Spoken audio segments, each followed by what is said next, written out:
अजित पवारांच्या निधनानंतर अनेक राजकीय नेत्यांनी ज्यांनी अजित पवार यांच्यासोबत खांद्याला खांदा लावून काम केलंय त्यांनी ही प्रतिक्रिया दिलेल्या आहेत, ऐकूयात.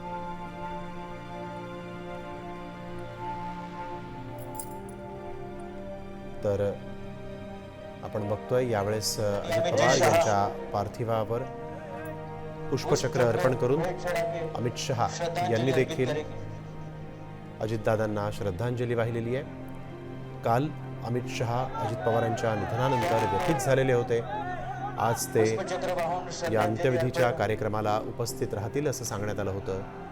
विमानानं तातडीनं ते दिल्लीहून बारामतीला आले आणि अजित पवारांच्या पार्थिवाला पुष्पचक्र अर्पण करून त्यांनी भाजप परिवाराच्या वतीनं ही श्रद्धांजली वाहिलेली आहे.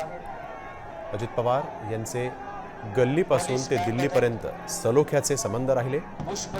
महाविकास आघाडीतून अजित पवार बाहेर पडले आणि थेट महायुतीमध्ये सत्तेत सामील झाले.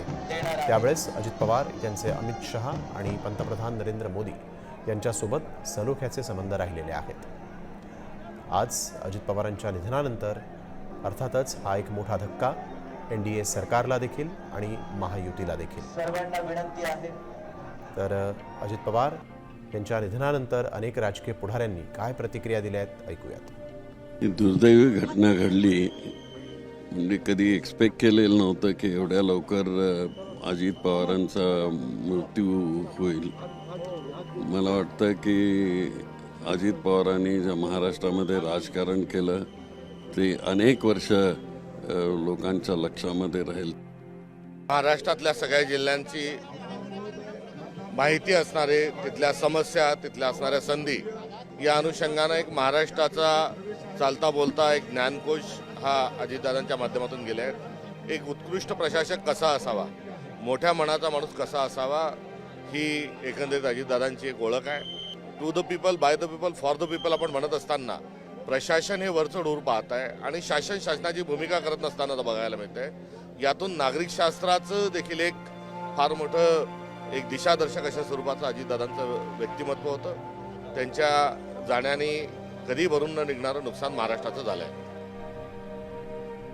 भगवान के पास न्याय नहीं है, ऐसा ही मैं कहूँगा कि इतना बड़ा अच्छा नेता हमें सबको छोड़ के चले गए हैं.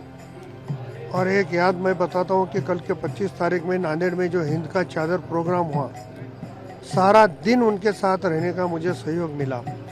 पूरे नांदेड़ वासियों की मुलाकात हो गई, मगर हमारा दुर्भाग्य है कि हाँ ये नेता हमको छोड़ के चले. महाराष्ट्रातलं अजित पर्व आज संपलंय असं दुर्दैवानं म्हणावं लागतंय. ज्या अजित पवार यांच्या असंख्य बातम्या आजवर आम्ही वाचल्या, त्याच अजित पवारांच्या अंत्यविधीची बातमी वाचण्याची वेळ आज माध्यमांच्या प्रतिनिधींवर आलेली आहे.